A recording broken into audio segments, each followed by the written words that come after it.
What's up, guys? Welcome back to episode 16 of the Grab My Banner podcast. It's been a crazy week in the Grab My Banner podcast today. We have a new social to talk about. We are a Twitch affiliate. So if you head on down to the Grab My Banner podcast on twitch.tv, after only been streaming for 2 or 3 weeks? Yeah.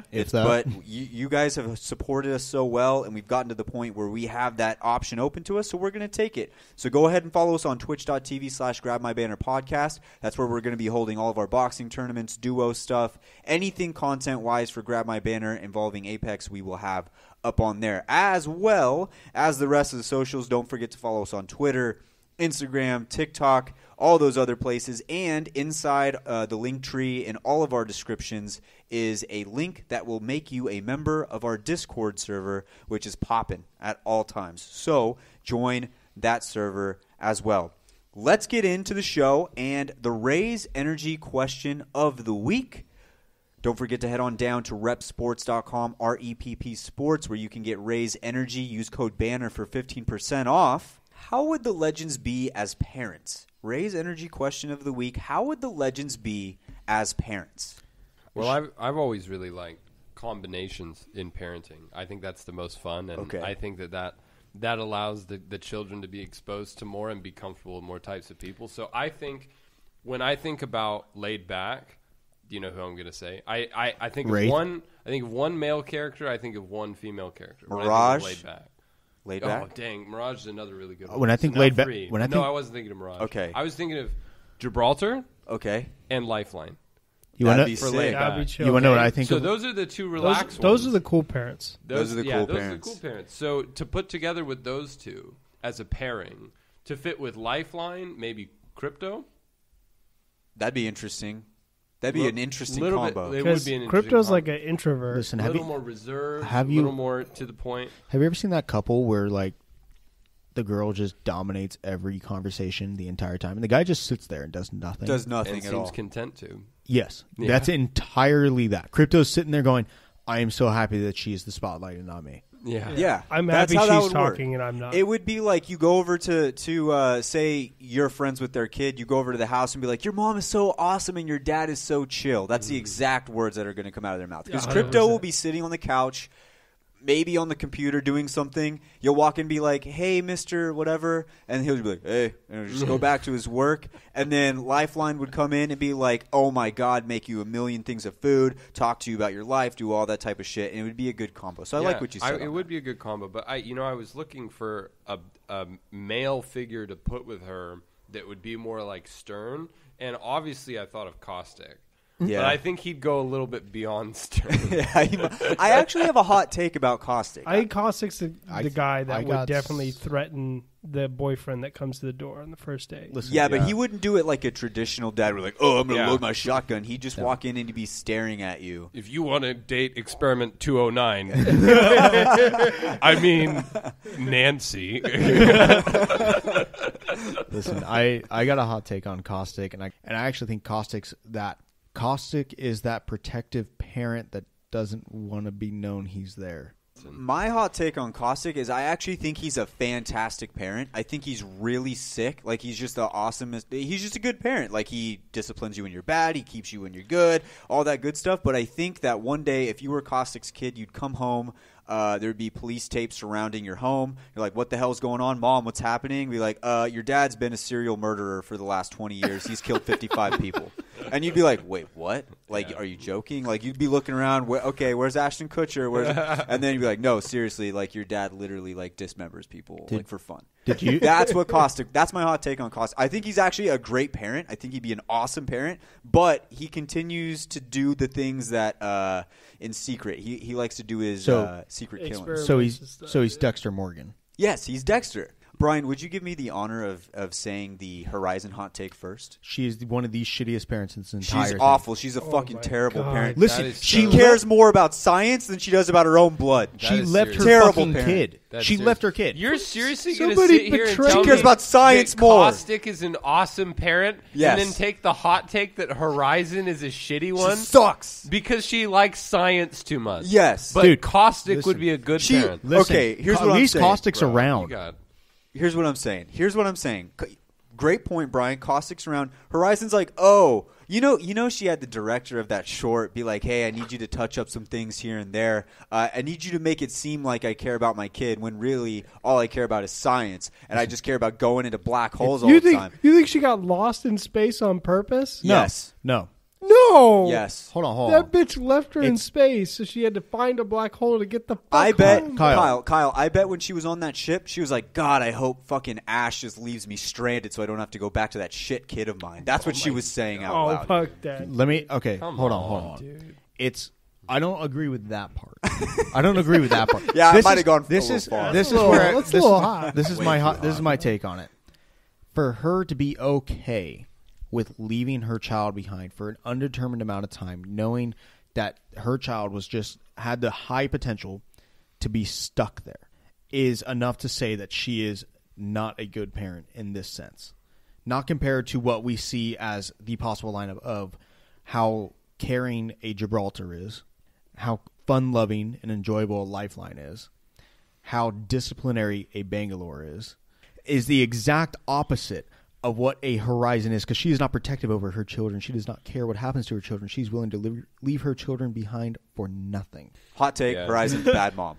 Yeah, better than Revenant.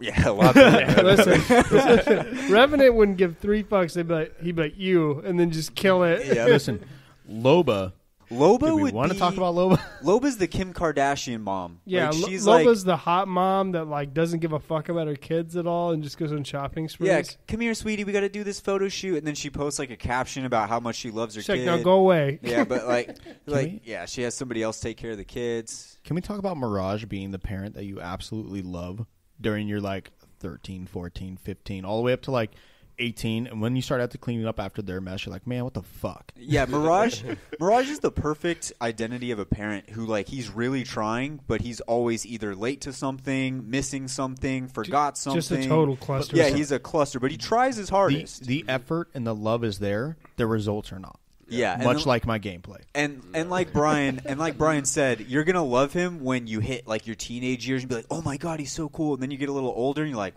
damn, you. It's once you hit your mid to late 20s, when you start all right, I went out, I partied, had a good time, and then you look over and you're like, my dad's fucking shit. He's still partying. He's either that or you grow up. He's either that or you grow up hating him because he's always, like we said, disheveled. He's missing something, forgetting something, and you hate him. And then you grow up and you're like, wow, you know what? He was trying his hardest the whole time. He could fit in that category as well. Octane's the parent that teaches you how to take collect calls. Octane, I think a lot of people, I know I do, I think Kyle does as well. You have that uncle who is probably never going to get married, but he's cool to hang out with, and he can watch you for maybe 5-6 hours tops, and after that, things just start to fall apart. Lifeline shows up to all of your school dances, games, anything. 100%. All of them. Lifeline's the one screaming at you on the sideline. You better kick that ball, Billy. If I had to pick one combination for best parent combination, and it don't care about anything, just how well they would raise a kid together, I would say Lifeline is definitely a staple in that. Yeah. The other one might be Mirage. I know that's two fun-loving parents, but Mirage has some shit in his background where he can actually get serious and get into something. You don't have that facade of being so energetic and outgoing without hiding something that is troubling you and being able to relate to people. And then Lifeline, very similar. We saw a little bit of talks between her and Octane about her past on Olympus. They've gone through some stuff on that. And she'd be able to relate while still being able to carry that energy. We need to look forward and look towards the future and love that. I think that's the best combination on here. Let's do that. What's another combination that you think? Do you have one, Troy? Well, like I said, I like the idea of a contrast, but at the same time, I think that the parenting sense and the good nature of both Gibraltar and Lifeline. If you were to put the two of them together, man, how could you not raise a kid with an awesome disposition? Okay, how do you guys feel that Rampart would do as a parent? I was trying to picture that. I can't.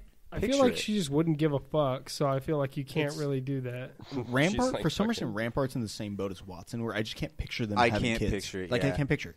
I can totally picture Watson. I can. Kids. Yeah. I'm Yeah, pretty sure Watson- Watson never That girl's gets. got baby making hips. Look at that girl. Look at that Watson- girl. Are you kidding me? No, I'm serious. Look, now, have you seen what she looks like, Brian? Watson 100% puts her kids on a leash and walks them around Disneyland. Yeah, and she says that the Sounds Disneyland, It's a Small World, is too fast and exciting She doesn't let them touch the rails. because they're unsanitary. Unsanitary. Yeah. And Yep. she carries hand sanitizer on her. Oh, yeah, in a fanny pack right here. In a fanny pack. fanny Pre-COVID, pack. she Yeah. does that pre and post-COVID times. Yeah, she don't care. Yep. That Doesn't was matter. Doesn't matter. Like, she had no adjustment to life during the pandemic at all. No. There was If anything- nothing changed for Watson Yeah, because no. she's boring, so she doesn't go anywhere and do anything. And then she was also already like a germaphobe and puts her kids on like leashes and shit. Like Kyle, best parent combination. I really have to go with. I would have to say it's probably Mirage and Lifeline would probably be my pick. There we go. I think That's a pretty good good. one. It's a good combo no matter how you. Because look at it. Mirage has like the witty, nice talk. Actually, you know what? Hot take. I'm taking it out. I'm gonna go with Mirage and Horizon. Mirage and Horizon. That'd be 'Cause fun. Horizon's smart as fuck, and Mirage is witty. and Yeah, just you got the fun. alcoholic Have you- dad and then the mom who loves Have you- science more Yeah. than her own. Mirage Mirage fucking is such a great. big Yeah, right. kid.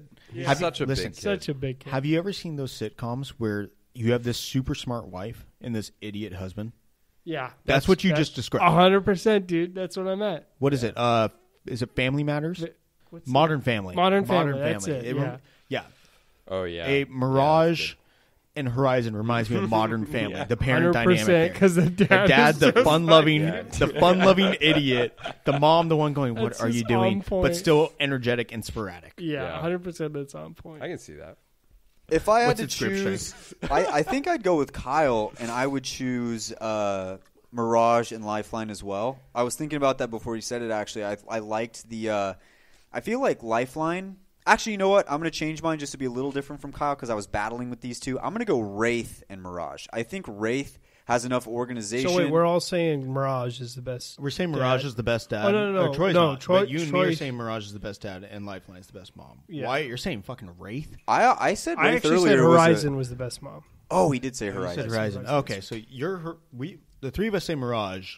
We have Horizon, Lifeline, But and he says Gib, and I Wraith. actually second. I do like Gib. Well, I hold think on. Gibbs a hold good on. choice. I want to know why it thinks that Wraith, who we've depicted as very conceited of a person and very just like Into herself. I said that that about can- dating. You say Wraith is shallow at every Yes. possible About instance. dating. What? I say she has an OnlyFans, but you can still have a kid and have an OnlyFans. There's That's plenty of not the moms who argument got I'm it. making. Okay. I'm just do saying you have an said- OnlyFans? You talk. I feel like you say she doesn't have good values. I don't know. I'm looking at her now, and I feel like, okay, I picture Wraith as like a younger cat at this point. I feel like when she gets older, she'd be a good mom. Obviously, you're going to run into some Is it? shit. Dude, she already looks like she's what, 30, 32? Well, she's also been experimented on like fucking crazy. Yeah, and she, But- you know, so here- she's got Yeah, like no, 80 seriously. billion Seriously. voices in her mind. So here's my thing: are you doing that thing where it's like, I was the rebellious kid, and then I grew up to be the responsible parent because I've been there, done that status? I feel like she fits into that. Yeah, If I had to choose Wraith to fit that description, I would. That's probably be the one. I choose. could could see see it going that way. In her present state, no. Yeah. In a future state, if she heads that direction, I could see that. I would say Jib is another father that I think would be really good. I mean, No one said a single thing about Pathfinder. I mean, Pathfinder isn't Pathfinder. even. Pathfinder was created, doesn't know who created him, has no sense of what to do, or any sense of that, or any weight about it. Who the hell is he going to have a kid with? Is he going to be fucking Revenant? He was. Are they gonna, like, what are they going to do? Make pool sweeps? Like, If him and Ash like raised a toaster, I could see that toaster at least getting the honor roll once or twice.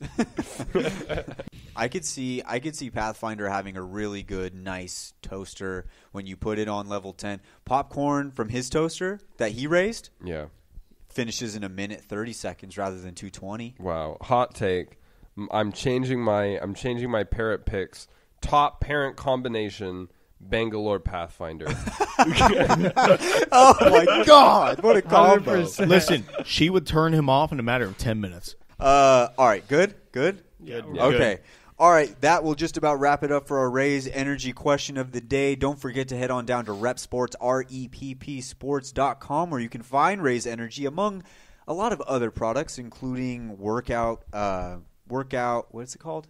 Pre-workout stuff, all that different type of stuff. Rep has it all. But my favorite thing is the Raise Energy, and I love the flavors that they have. There's a million flavors in there. And don't forget, I've heard a few people being like, I can't wait to get my handwritten card.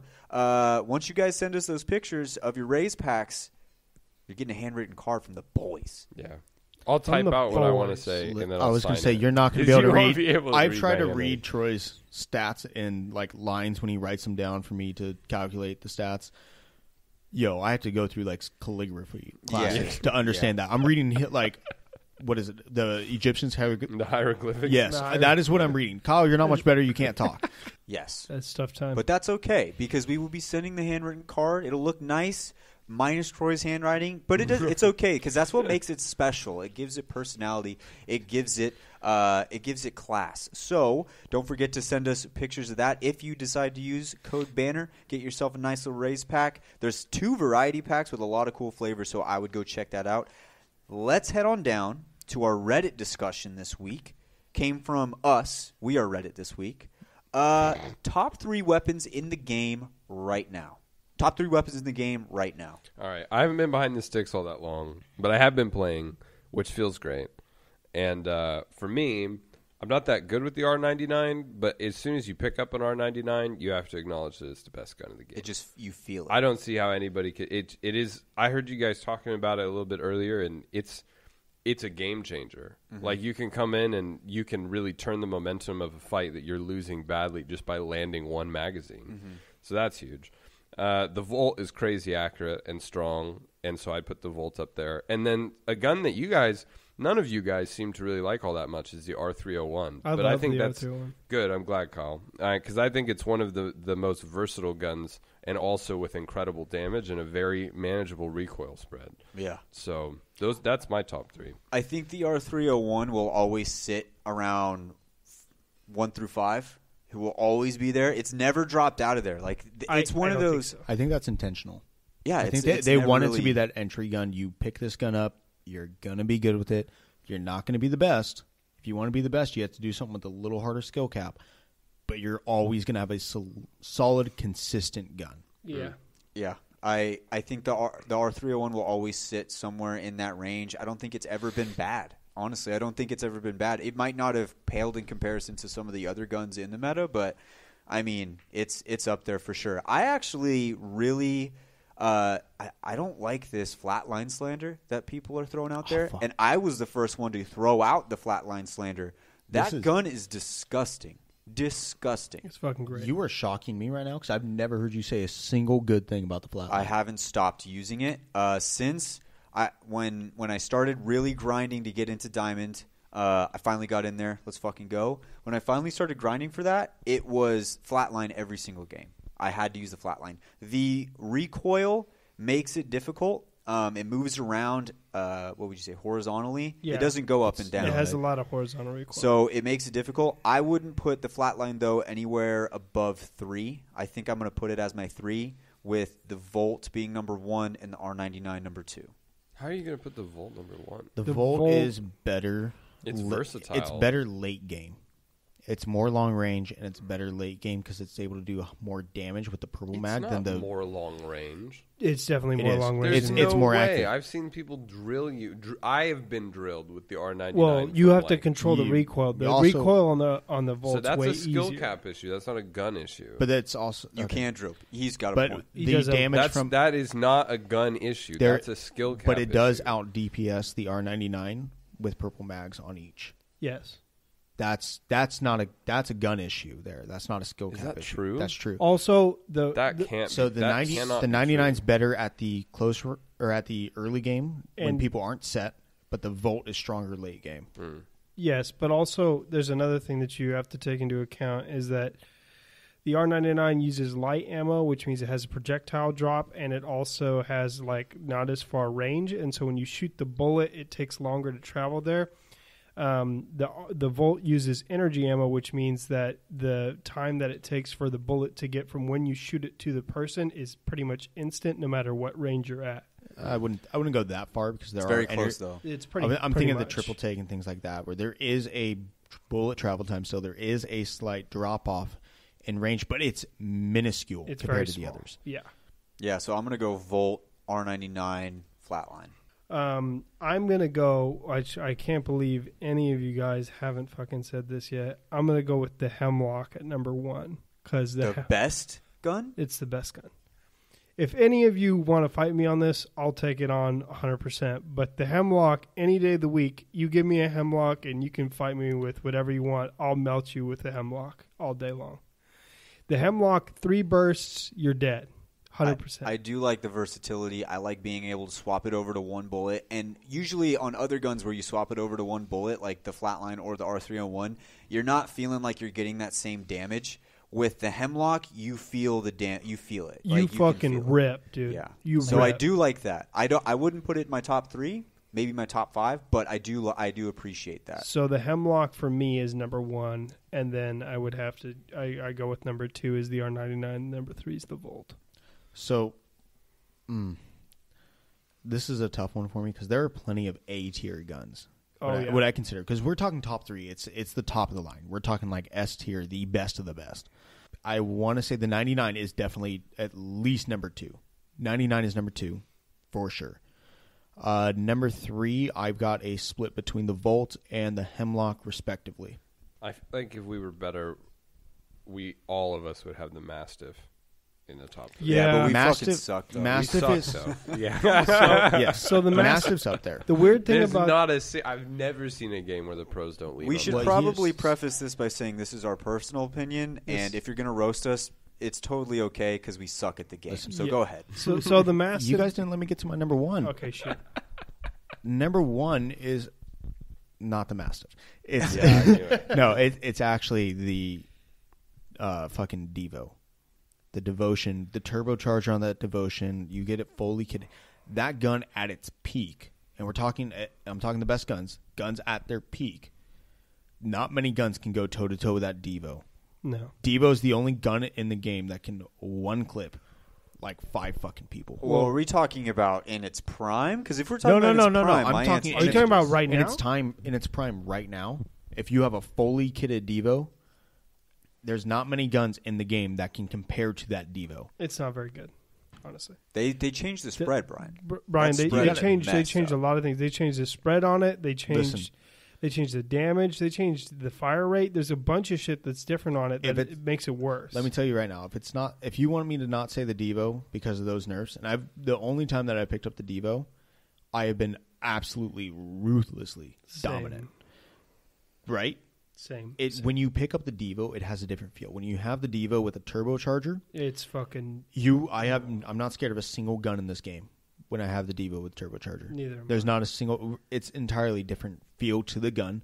Knowing I can unload fucking close to 50 bullets, and it only takes 5 of them to kill you. Yeah. That's absurd. This brings up an interesting question for me, and I have another interesting question after this one. Troy, you may not be able to participate in this question, but you definitely will on the next one. Best gun in its prime, top 3, go. You want me to go first? Because I got a few. Go for it. Okay. The G7 Season 3 has to be up there. That was disgusting. Oh my god, I forgot about that till you said it. I don't want to fucking see that. Devotion Season 1 is up there. Devotion Season and then I was going to say Wingman Season 1 is up there. No. Yes.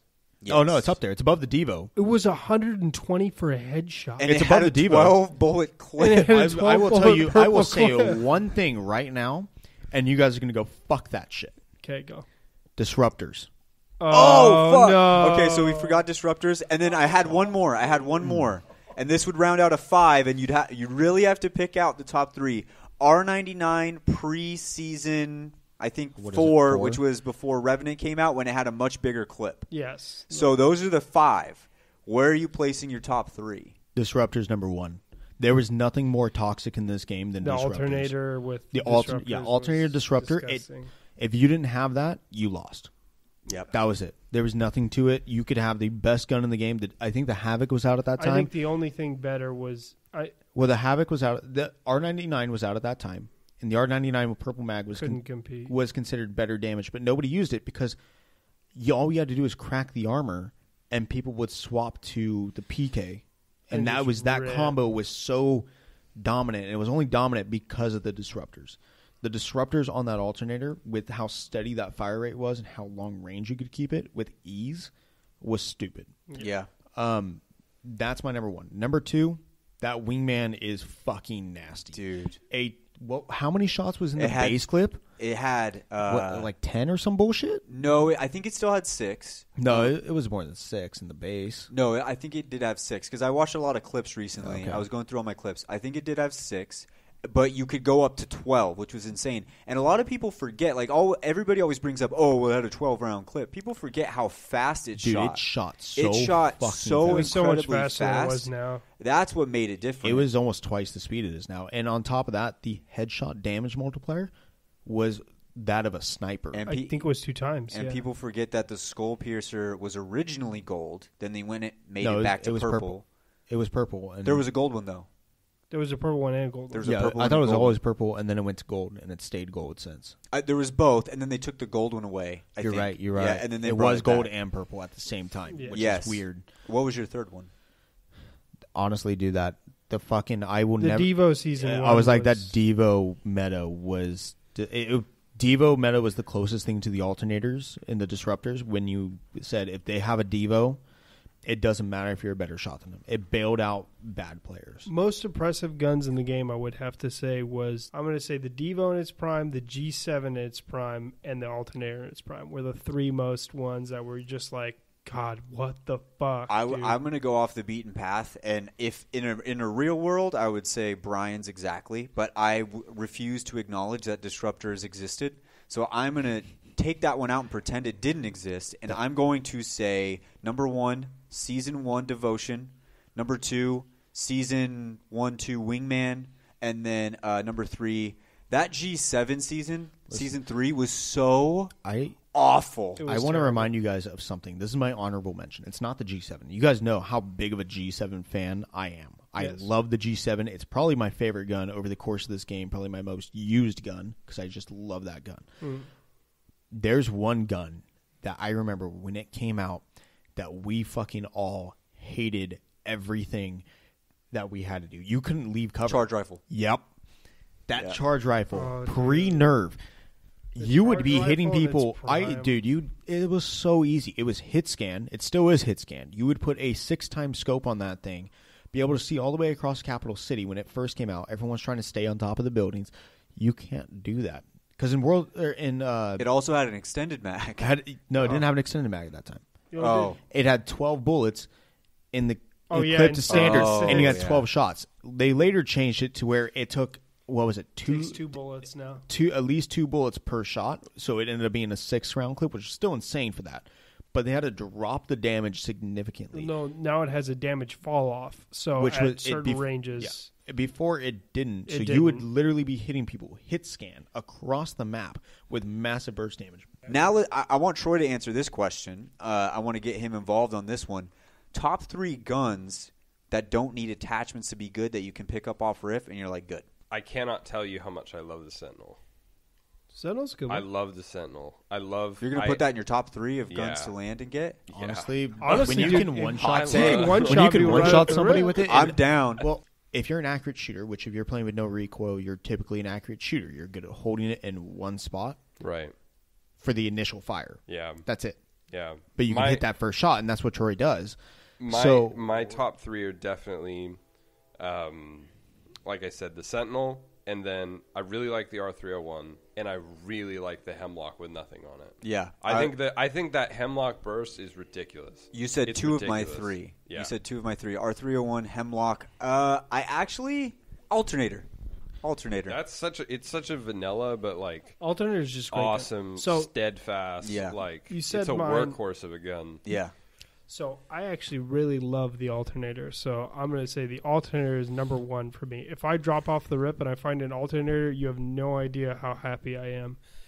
And then if I find my number 2 is the Mastiff, because the Mastiff, you don't need shit. If I was any good with it, that would be you don't need a one. bolt. You don't need nothing. And if they have nothing off the rip, you can literally just one-cap people right off the rip. It's a girth cannon. Yeah. And then for my third one, I would have to say like an R301. R301 is just so steadfast. It's it got works. no recoil, man. It's got very little recoil off the rip, even without a barrel stabilizer, and then it just works. So R301 for me is the number 3. This is the gold standard for a gun off the ground, off rip, that I want. If it's not as good as that, I preferably do not want it. That being said, I will settle for other ones like the alternator. My next gun that I would like to have off rip would be the flatline. You guys knock the flatline off the rip without attachments, all that stuff. I don't think there's much of a difference between the flatline with attachments and without. What are you going to put? A stock? That's my number one gun is the Mastiff. Mastiff is one of the few guns in this game that can drop somebody off of one shot. All right. Well, that was a really good discussion, actually. We hit a lot of different things. Top 3 weapons. We also hit top 3 weapons in their prime and top 3 weapons to pick up or weapons that don't need attachments to be good. So that's really, really good discussion about that. I could talk about weapons all day long, but let's move on into our main discussion. We'll hit a quick ad, and we'll see you on the other side. All right. So this one has been sitting on my mind for a little bit. The season split is coming up in 6 days. And during that season split, we are going to be moving over from Olympus, our brand new map that everybody seems to like for the most part, over to World's Edge for the rest of the season. What does this mean? Well, it means that you're only going to get to play Olympus in casuals, and you're only going to get to play Olympus every 2 hours in casuals, meaning this brand new map that just came out this season is not going to get a whole lot of play time for the rest of Season 7, and that just doesn't sit well with me. How do you guys feel? I feel like that 2-hour system is super dumb. Very dumb. Very dumb. I don't get that at all. Because that's like, if I'm going to sit down and play video games, I'm going to sit down in one of 2 ways. And one is way more likely. The first way is I'm going to sit down for about 40 minutes and play. So if I'm going to sit down for 40 minutes and play, that's 2 good matches or 3 or 4 bad matches, right? If it's a lottery system, I at least have a chance to play Olympus. But if you're going to do a 2-hour thing and I come in at the beginning of when it's World's Edge that's in, right? Mm-hmm. Yeah. If I come in right when World's Edge is beginning its rotation, I have 0 chance of playing Olympus that session. Mm-hmm. So I think, having it be a lottery system so you can just back out of a game. I mean, maybe that's what they're trying to avoid now that I think about it. Because it's very often that, like, if I hop into a casuals match and I don't get the map I want, I'll just back out. What they're trying to avoid is a while back, I think it's either PUBG or it's H1Z1. I can't remember which one it is, but I think it's PUBG. PUBG has like 5 or 6 different maps. Yeah. And so basically what happened was their player base got split up between which maps the players liked.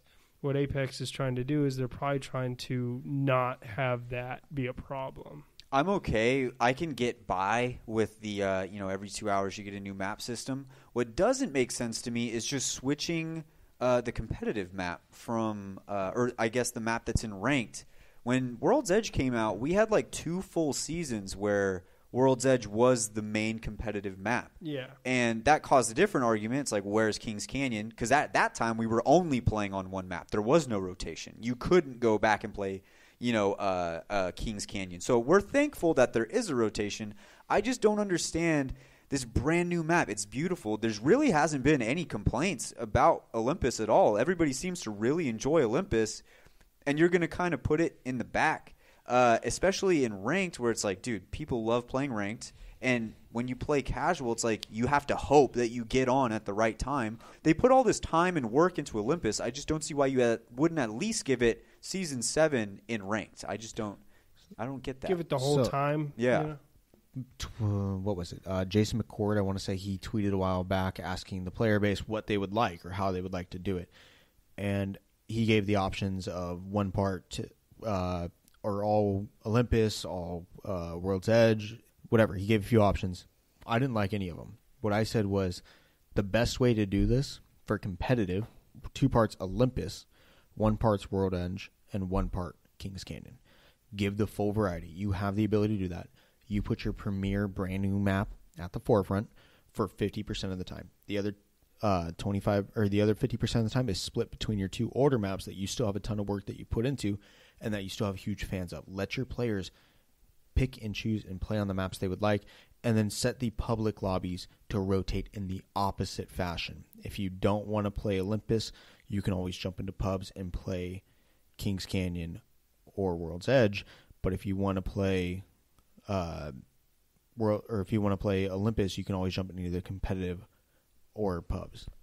I think it's absurd to take your best map and completely eliminate it from your competitive scene for large swaths of time at a time.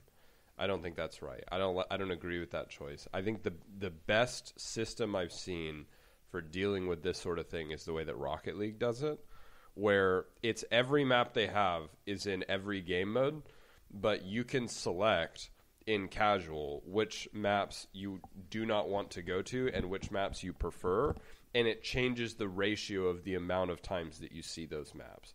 So you can't completely eliminate any maps, if I remember correctly, but it changes the ratio. So if you prefer Olympus, you get it 70% of the time. If you prefer Kings Canyon, and so it changes the ratios a little bit, but you still have to have some exposure to the other ones. Do we have the player base to be able to divide that in those ratios? Yeah, maybe not. Because that's my wonder. Because last results from the community towards Kings Canyon were fairly negative from what we've seen. Yeah, they don't like him. They felt like we kind of outgrew it, that we needed a bigger map, that we needed a different sort of scenario, that the map changes that they made just were not sufficient, and they actually were downgrades to the map. Yeah. There was a lot of talks of that, and even before that, it was very much just Skulltown. I still think it's a good map. I still think there's ways to put it into that map and get results out of it. I think there's issues with the map, but I don't think it's anything that you say like it comes to competitive and you find out people don't want to play it in competitive. Take it out. Kings Canyon, they severely messed up taking out Skulltown out of the map, and I think it was a pinnacle part of the map that they should have never gotten rid of. And they didn't even replace it with anything. They just ripped it out of the map and then left it with like this half-assed little piece of like metal that you can land on that sucks. But I'm going to advocate for the part of them actually switching to World's Edge. I think that them switching to World's Edge is actually a good idea because Olympus is a completely different playstyle than World's Edge. World's Edge is much more campy and, you got to kind of hold your zone a little bit more and push out. Whereas Olympus is much more aggressive. You have vehicles to push different areas. You can cover a lot more space, a lot faster. You don't really have to hold positions very well. You can kind of back off of a position, then retake it after somebody takes it from you. There's a lot of different things that you can do. So, I mean, Olympus is much more of an aggro map where I feel like World's Edge is just much more campy. I was going to say, well, that kind of stems to a question then at that point of saying, if we think it's a good idea to keep Olympus, is that because typically between the lot of us, we're more aggressive players? I don't think you don't have a point. What I will say, though, is if I'm separating myself from the game entirely, it just doesn't make sense, at least from my perspective, why you would spend all this time hyping this map up, working on it, and then only have it play half the season. That's my main focus. But I would also like to say, Brian, that I don't hate World's Edge. I don't like this version of World's Edge. I wish it would go back to the original version of World's Edge. And if we had that, I would fully welcome with open arms World's Edge to come back because we haven't seen that version of the map in such a long time. Canyon? No, World's Edge. World's Edge originally didn't have that giant gap down the middle of it where the city was falling apart. Oh, really? There used to be a giant city there, and we would always land there, us three. It was so fun. I need to show you videos of that map. There was also a lot of other changes. There was a lot of other changes since, but it was so much better. Was one, Harvester wasn't there before. There was a place we used to land, Fuel Depot. Yeah. Fuel Depot was really cool. It also just had a much brighter feel. It just when you land there, it's just very dark. It's like orangey. Same with the newer version of Kings Canyon.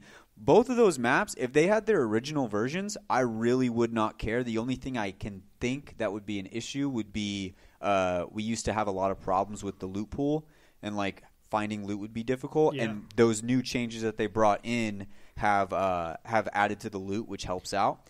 But I wouldn't mind World's Edge to come back. It just doesn't make sense why you would do it right after you just released a brand new map. I would at least play out Season 7 and then maybe split after that. That's what makes sense to me. I agree.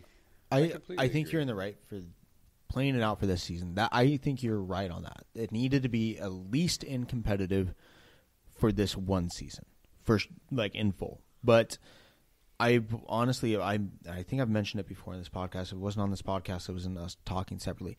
I'm 100% an advocate of saying I want all 3 maps in rotation. And I want all 3 maps in rotation. I don't care if all play styles work on all maps. I think that we should have to pick and choose legends based on what play style we play best on certain maps.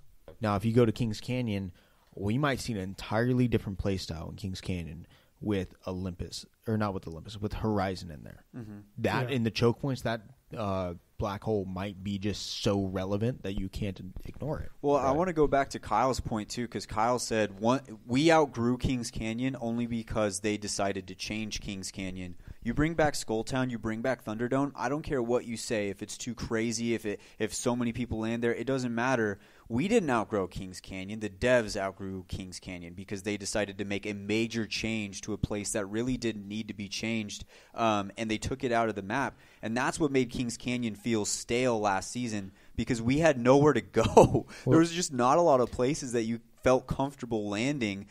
The good thing about World's Edge is I have 5 or 6 places where I'm like, I can land there and I will be okay. Yeah. This recent version of Kings Canyon, I had very few places that I felt comfortable, and if they were those places, it was places that I would land in the original version of the map, like water treatment. The old version of Kings Canyon was better than the new one. But you think that a hotspot, a permanent hotspot on the map where close to 70% of the lobby drops every game is healthy for the game is a good spot? I think that getting rid of Skulltown was the right choice. I think they did it in a poor way. I think they needed to actually replace it with something more centered where the rotations in and out of it are more fluid like we had with Capital City originally. Not only did you get rid of Skulltown, but you got rid of Thunderdome and that little place behind Thunderdome. You didn't need to get rid of Thunderdome. That was really what pissed me off. But I just like to say, because Brian asked me, would you be okay with the map, people dropping there like 70% of the thing? I've always been a guy who really loved the content of things. I've said that since the beginning of the show. I think a place where it's so crazy and so hot, it just attracts people to it. I do enjoy that aspect. I think differently in that way, and I know that there's a valid point that you bring up with, like, you don't want the lobby fucking dying 5 minutes into the match, and then there's 8 squads left. You're like, bro, I just landed. So I do see that, but I also do really enjoy the content side, and I'll never take that away. My issue with Skulltown was the position it was in on the map did not allow every team or every drop point to be able to rotate effectively to it. Capital City's train yards, something like that, where it's more centered. Harvester. So you say you want it to be more centered. I want some high density drop points. We're talking Hammond Labs, Terminal. I'm blanking on the other name. Some of these new ones that we see in Olympus, where it's high density, high loot, very difficult to hold, but a lot of people will have to rotate through it regardless. That's where the rotations run through. Estates. Places like that, I don't have an issue with them. I think they're great for the map because it encourages confrontation between teams. But they're centered. So even the outskirt teams rotate into them typically. All right. So, guys, we discussed this for a while. Final verdict. I'll start with Brian. Bad idea. Bad idea to do the split where you lose Olympus for competitive. I'm fine with us getting the other 2 maps, even though we're only getting World's Edge. I'm still okay with that. It's not my favorite. But I only would want those in pubs, which we already get. We should at least have 1 full season of the new map that just came out that they've been hyping for so long. I'm 100% on board with that with you. After the season, rotate all 3 of them. Kyle. I'm on board too, man. I think that we should have, just like when we got World's Edge, dude, we should have had it for all season long. I mean, I don't see any reason why your brand new spanking map that you just whipped out, like, you shouldn't have for a full season. I think that rotating it in the center is just ridiculous. I do see the point, though, because you want to change it to play styles, but, I mean, honestly, I think it's just terrible planning. Troy. I hate it. I think that we wanted more exposure to Olympus, not less, and if you're going to add in World's Edge, it's okay, but definitely don't make it exclusive. Because I like Kyle's point about the play styles, but I don't think that it's okay to take it out all the way from competitive. Yeah, and then I will round it out. I've always, I think Apex for a long time, they were kind of behind the 8 ball when it came to change and consistently moving things along. Since I would say around season 4 or 5, they've been really good at keeping us on our toes with change. I just think this one was the wrong move. And they've had wrong moves in the past that they've fixed. This was just the wrong move. I just think you just need to finish out Olympus in its full season. This is its season. This is Olympus's season. And it feels kind of weird that it won't be finishing out season 7 in there. It's like a bride who's decided to have a double wedding with another bride. No bride would ever want to do that. They would not want to share their wedding with another bride. So it's I just don't like the move, but I appreciate them trying to keep things fresh. Going back to World's Edge, I still don't necessarily have an issue with that. It's a good map. I enjoy the map. It's very fun and competitive. I would have just preferred to have Olympus for one full season, just so we had that inaugural season of Olympus. Yeah. Just to be able to have that, I would have loved it. But that going forward, still happy with season 7. I'm still going to fucking be able to hit plat again after the split market. It's going to happen probably about 3 weeks. Does anybody want to? Nope. Okay. We don't need to, right? We don't need to do it. We don't need I'm not biting that hook. Yeah, we don't need to. We don't. I'm not biting that hook. Biting what hook? My 1,700 bones? Like, is that what you're not trying to bite into? I know it's a lot to chew on. No. You making it to plat. I already did. I know, but again. Yeah, it's. You really think that I couldn't climb from bronze to plat, and now I can't climb from gold to plat? In World's Edge? Yeah. He's got a point. It is World's Edge. Okay, I actually did not think about that. I play much better in Olympus than World's Edge. But that being said, I'm still fucking dominant. It's me, and I know I'm going to go out there and fucking slay. Well, why don't you hold that thought? Let's get a quick ad in, and then we will continue your thought on the other end when we get into the gambling section of the show. All right, so, boys, we had a boxing tournament this weekend, and it was probably the best one out of all 3. Still relatively young. Really exciting. Very exciting.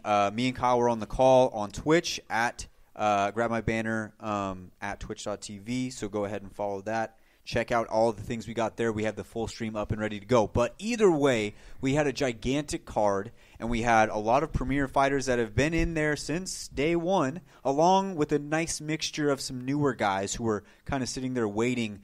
I kind of want to go through the card real quick, and we can get to our bets afterwards. But let's start with the first fight. It was Rare up against Pro Gamer Right, and Rare came out on top. So, Rare.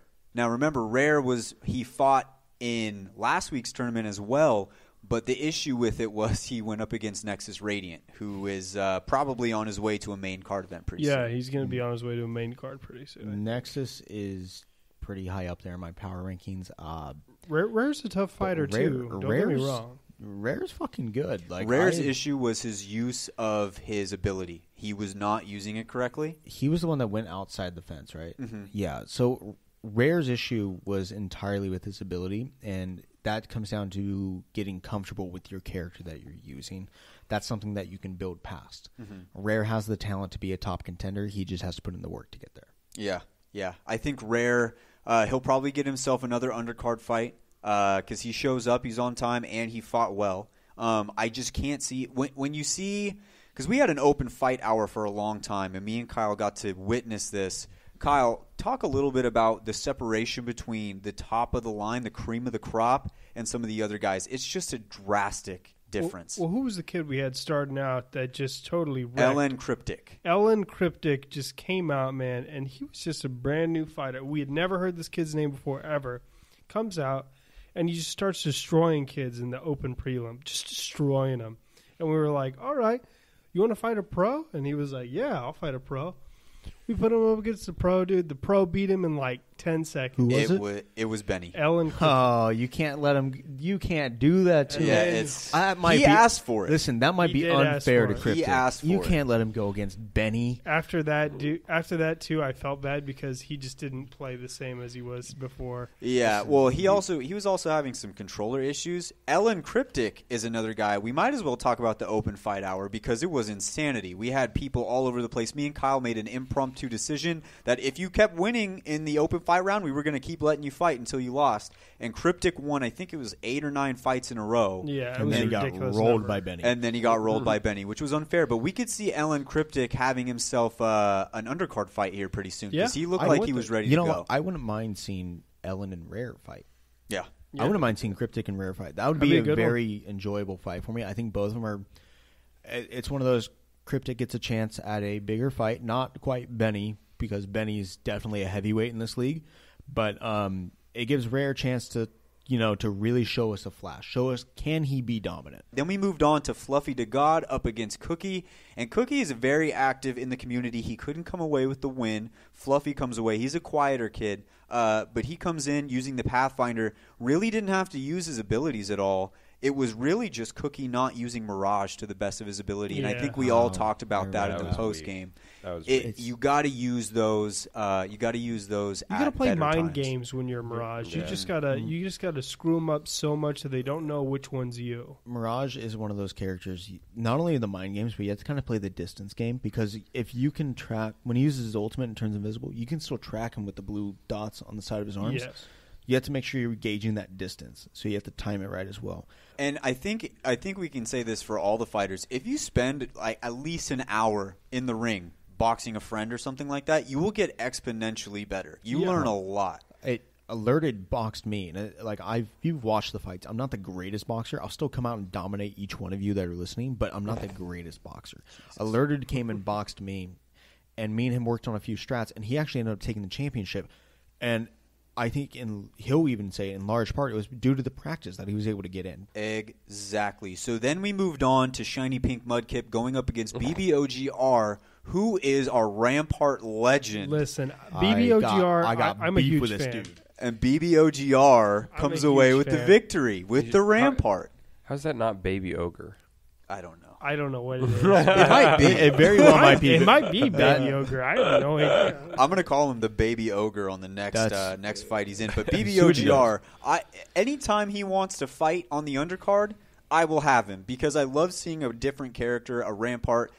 He still has to learn how to use the Rampart shield sometimes because he can. He's had flashes. He had a flash against me where I was going in for a punch. I think I hit him and I was about tied with him, and I hit him to get back to tied with him in health-wise, and he blocked me off with a Rampart shield, and I couldn't advance on him. Like, he used it very strategically to get that around, yes. And then he ended up coming back and dominating the rest of that fight.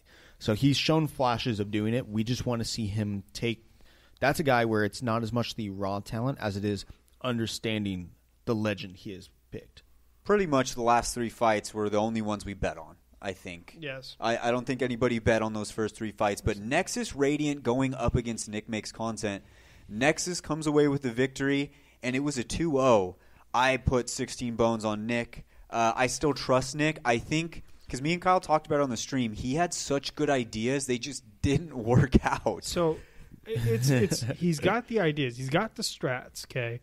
But he just couldn't put the strats into action. And I think once you put the strats into action and they actually work, they're fucking gold. When you put the strats into action and they actually work, what happens is you become alerted Furball, who was the undisputed fighting champion of our second. Because he had a nasty strat and he put it into action and it worked. The strat that me and him worked on was one that I could not do.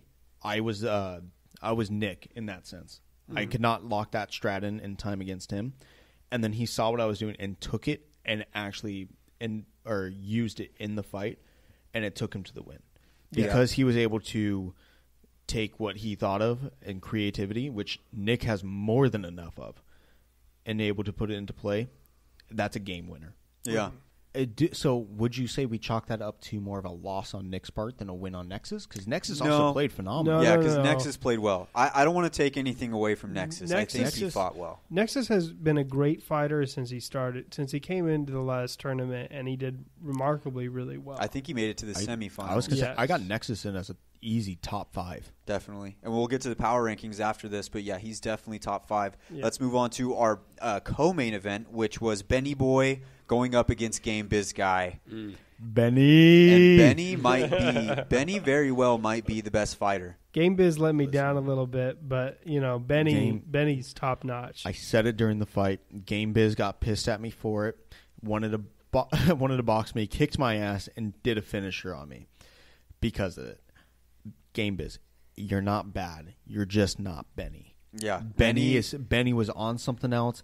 He is above and beyond some of this competition. I think the only two people right now that can compete with Benny is Alerted and Coochie. Yeah, and Benny Boy. I mean, it was a 2-0. And Game Biz is no slouch because Game Biz would go up against some of these undercard fighters and dominate them. Wreck them. So it's just he needs to get into the ring a little bit more, practice a little bit. Benny is on his way to a main event, and I think it'll be very, very soon. Let's move on to the last fight. Coochie Lord going up against the Jimmy Creeps. Coochie Lord comes away with that one. It was a 2-0 victory. Now, when it comes to title defenses, Coochie Lord has to defend against Benny. That's probably the toughest ask that you can ask from someone. Do we say that Coochie has the title? Alerted never technically lost it. No, when you win an event, when you get about when you win a main card, the way he won a main card, but Alerted still our reigning champion. He is the champion of the tournament. I say right now the way I look at it is Coochie won the main card. Coochie was second in both tournaments before that. Coochie to me is the runner-up to Alerted Furball. So let's talk a little bit about the bets that we all put in there. We didn't have to bet a whole lot, and I think we were all on the same fucking page because we were like, let's Coochie Lord, easy. Well, not me. Easiest. Except for Brian. Brian. But you would have bet on Coochie Lord if it was Jimmy versus Cooch. Brian had huge faith in Benny. You wouldn't have bet on Cooch? Listen, Jimmy was very dominant in that first fight. Yeah, but his mentals wasn't there. He wasn't into it. He wasn't into it mentally, and that's what made me back off the fight entirely, and I just didn't want to take it. But you guys made a good call with Coochie. I got to give it to you. You made a good call with Coochie. Gift to the All-Father on Cooch. Although I think I made a better call with my fight. Yeah, you had a lot more bones to do that with. Well, I think regardless, I called that spot on. Yeah, that Benny fight was. I put 10 bones on Benny as well. I didn't think that Game Biz was not gonna get around. You were the only one who had Game Biz, right? Well, Kyle? I thought Game Biz was.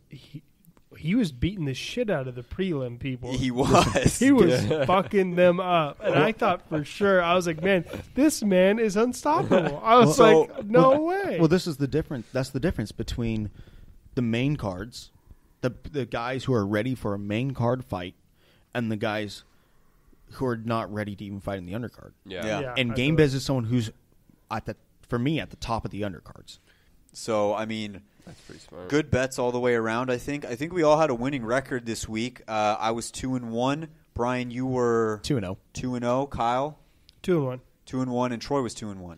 So all of us had a winning record this week. Did really well on the bets. The bones, though, we have to figure out.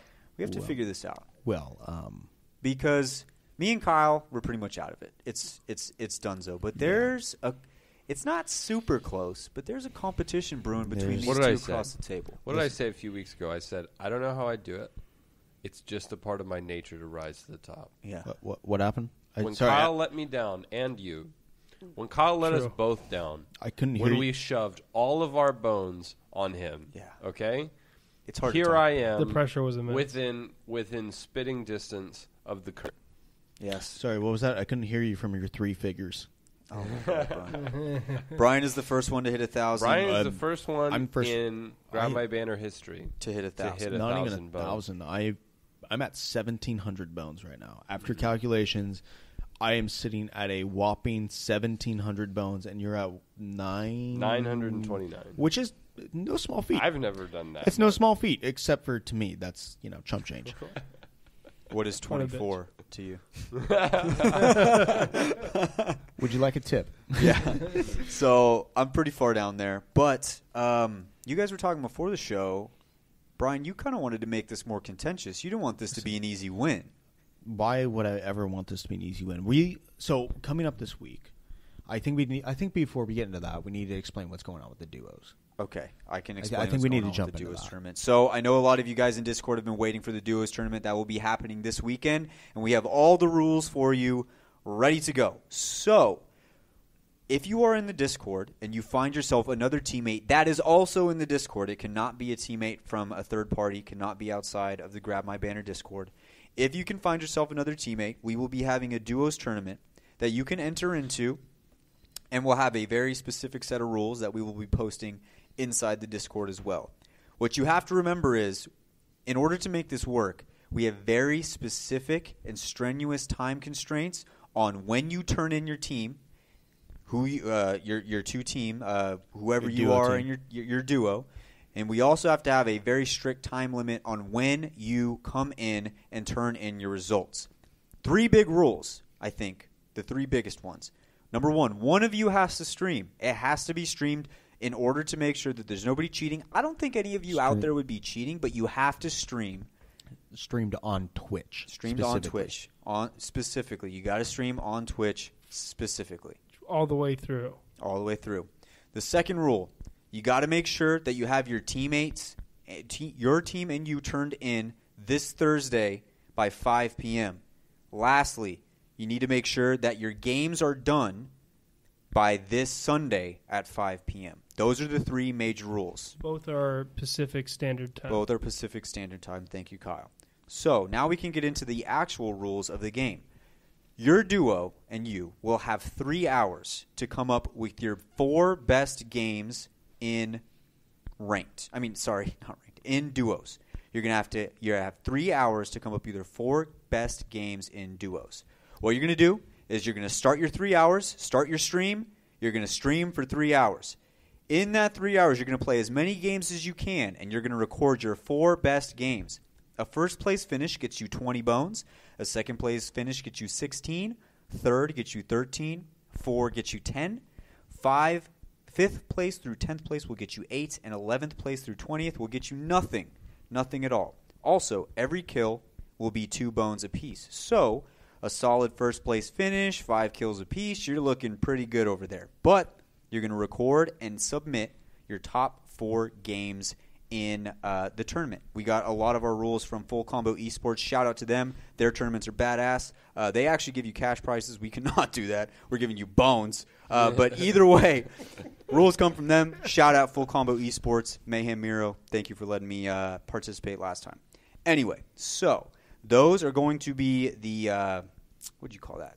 That's the scoring system. The scoring system. The scoring system for it. That's the scoring system for it. So that's what you're going to have to do. Now, what we wanted to do and what I think we all thought was interesting was we said bones because we want you guys to be participating more in, when it comes to the gambling part of the show. We want you guys to feel like you have your own little bankroll that you can bet on when it comes to the boxing tournament. Say you're taking a break, you're not in it, or you have somebody, your best friend is Coochie Lord, you want to bet the house on the Coochie Lord, and you're not betting real money. It's just fake little... We just write it down. We call it bones. So you can go ahead and do that. And we want you guys to feel a part of the segment. We want you guys to be a part of the show. That's what's made this show go so well so far is how much community involvement we've had. So we want you guys to feel that way. After the duos tournament, after everything's turned in and everything's counted, we'll let you guys know how many bones you have, and then you can split that between your teammate, and then there you go. Did I miss anything? Bones that are earned during the... So when you earn points, the scoring system, you're earning bones themselves. So every kill is 2 bones that you receive. First place finish would be 20 bones that you receive, and that's as a team. So if you guys collectively got 10 kills and you got a first place finish, you received 40 bones total. That would be divided between the duo of you two, and each person would receive 20 bones respectively. Whether or not one person got all 10 kills and the other one didn't, it's a team game. It's a team effort, and this is to keep you guys from having a wedge drive between you where you're trying to focus or compete with each other. We want you guys working together, making content. enjoying your time and playing well. That's absolutely right. And if you're going to be betting along with us on the bi-weekly boxing matches, make sure that you start with 100 bones, and then anything you win in the tournaments, you can add it to that. Yeah. But as to how me and Brian are going to end this season, Brian, how do you think we should do that? Well, because Brian doesn't want to go out limp. We talked about a few things, and you know what? I said I wanted to break 1,000 this year. You did. But part of me is wanting to break much higher than that. 2,000 seems meh to me. What are you at? I'm at 1,700. Exactly? Exactly. That's ridiculous. Yep, that's because it's me. Yeah. So what I'm looking at is let's go ahead and put a bet against each other. You pick a teammate. I'll pick a teammate. We'll go with one of these two. I'll give you first pick between these two. Who do you want out of Wyatt and Kyle? And we'll go ahead and play 4 games. Mm-hmm. The person who scores the most points in those 4 games following these duo rules. Okay. So we're putting them in place. Wins. Wins the whole thing? Well, I mean, he's obviously going to bet on it. And we're allowed to get one all-father bet of the week. So Troy, the only way he's going to ever catch me is bet his whole roll. Okay. Right. So either he beats me. Right. And he outscores me. Right. And he wins. Because he's going to I think you're at like 2,700 at that point. Yeah, I'm at 2,781 if I win. And if you were to win betting the house, you'd be at 5,100. You're going to bet your whole bankroll? Hey, go big, go home. You can't bet if you can't bet on yourself, who are you going to bet on? Oh, my God. Brian, you have the lead. Brian, you have the lead. You're clear in the lead. Listen, the thing is, if he wins his bet, it doesn't matter if I have the lead. Yeah. I'm just going to be in second. I'm just going to be in second. That's it. What. He'll be at 27. I'll be at 17. Brian is trying. He's trying to set the all-time. He's trying to set such a high bar for the all-time record. Okay. I don't know if you guys remember the last head-to-head, but Troy said something to me. If I can win this while also simultaneously making you being the purpose that you fall to nothing, to oblivion, to nothing. It is going to be all the pleasure, and let me return that damn favor to you. Actually, this makes a lot of sense because dude. Brian had such a that was hard. If you haven't checked out that video, it's on our YouTube. Also, all of our episodes are up on YouTube as well, so you can check those out. But that was tough, Brian. It was tough, and I want redemption. I'm a much better player now than I was then, and I am much more confident in my game skill, more so than I've ever been in my entire Apex career. That just recipe for disaster. So, that being said, and even though I know you want me, Troy, playing on repeat. Even though I know you want me as your teammate more than anything, you can't pick me for this. Who would you like to have as your teammate? Listen, between the worst teammate in the world, sorry, and someone in Wyatt Babb that I have more than 3 years of experience playing duos with, I think it's a pretty obvious choice. So me and Bab have gotten to Diamond multiple times in Rocket League. And we have communication that is unrivaled. So you're taking Kyle. I'm taking Bab. Also, here's what I will say too. When Troy did download Apex a while back for the first time, I played with him probably the most out of all of us, and I know what I did wrong last time when I was playing with him that I will adjust to this time. And I think if I'm his teammate, I think we have a good shot. I think we have a really good shot because I played a little differently last time. I think we have a good shot. Troy, I think you made the wrong choice. I think I'm here's the reason why I think you made the wrong choice. You're newer to this game, and you picked the guy with the highest SBMM in this group. Well, at least he didn't pick the PC guy. Yeah, against PC lobbies with your SBMM, I ain't scared of shit. Yeah. They shoot a silhouette around your ass, and I'll laser them down. Hey, Kyle, he's saying you suck. I really think can't suck if I'm in plat. That being said, Kyle is in plat on 2 different accounts now, I believe, which is definitely a feat to say just in time spent alone playing the game, which is awesome. No, there's nothing that can compensate for having communication skills. And me and Wyatt have chemistry in duos. Literally, this is the first time that we will be playing duos in Apex together, I think. Yeah. And it's something that I feel like is going to be very intuitive for us to be able to make call-outs.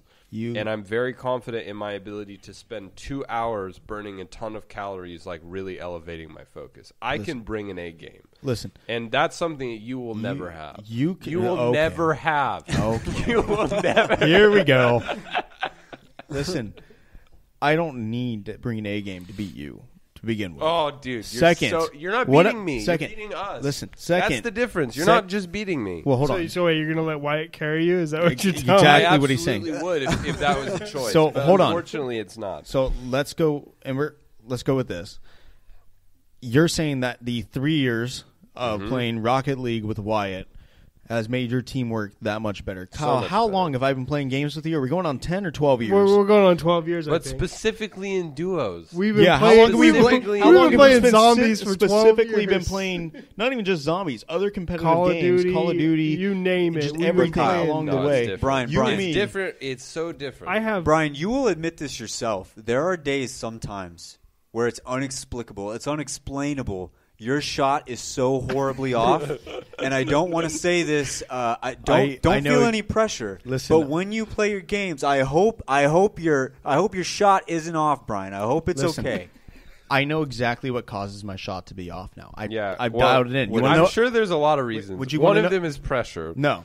Would you like to know what it is? What is it? It's when I don't play for a fucking week and a half, and then I go and try to do a head-to-head and suck shit. Oh, my gosh. When I'm consistent, when he's shooting and I play consistently, and I just go and enjoy the game, which I do enjoy playing the game, especially when I'm playing with somebody like Mr. Kyle Graff, who always tries to steal my kills, but I don't give a shit because it's a team scoring effort. Yeah, hey, Kyle, you want to hang out this week? Kyle, I swear I'm booking your entire schedule every single day. Give me your keys. What? You ain't going anywhere. I'm going to go home. No, you're going home with me. So you're betting everything. You're betting everything. Yep. Both of you are betting everything. That's right. To whoever wins. So Troy could be the 3-time. I'll bet it head-to-head. Troy, if you beat... If I was the 3-time... Listen, you're not going to be the 3-time. You're not going to be the 3-time. You're not Michael Jordan. You ain't going to have a 3-peat. Are you kidding me, dude? Listen. I rise to the top. I'm not going to I've been behind you before in these... Last season, I was behind you for a while. Mm-hmm. It's really not a big deal. It's actually... I told you weeks ago, I have to rise to the top. It's in my nature. It's actually really sad. Me and Kyle have never been first. I don't think ever. No, I think we've always been dead last. We've always either been we've been second a few times, but we've never been first at any week in any of the seasons. I think it just proves that I'm a bad gambler, and I probably shouldn't gamble. You're a bad gambler. I don't bet enough bones. I've been last, but I also take the risks that get me to first. Yeah, that's the difference. I mean, there's a reason you got to 1,000. Well, it's because of Overs Week. Soon you're going to be at 0. Overs Week. Not only did you get to set the record for the first ever to get to 1,000, but also in the next week you set the record for the fastest a player has ever lost 1,000 bones. Yeah. Listen, if I lose, at least I break 2 records. 1, most bones ever won. 2, most bones ever lost. He's already accounting for his loss. He is, and that doesn't sound very confident. Yeah, dude. Honestly, whether you win or lose this head-to-head, if you don't perform in a way that you're proud of, you should never take another head-to-head. You don't have the clutch, bro. Does that sound like me? No. Brian will take head-to-head till he's rolling in his grave. Listen, I'll do it after that, too. I don't give a shit. In heaven, he's just taking head-to-head. All right, so head-to-head is set. Me and Troy, you and Kyle. Next week, we'll hash it out. Kyle, no pressure, but don't fuck up. Okay. All right, boys. Well, that should just about wrap up the show. Thank you guys for tuning in to another episode. Don't forget, we've uploaded every episode on YouTube now, so if you want to check it out there's nothing special about those. I just found out a lot of people like listening on YouTube. It's very weird. I don't understand it, but they do. And I make dope-ass thumbnails. Just go look at my thumbnails, if anything. If you already listen to the show on Spotify, Apple, please just look at my thumbnails. They're so sick. I just love looking at them. Go do that.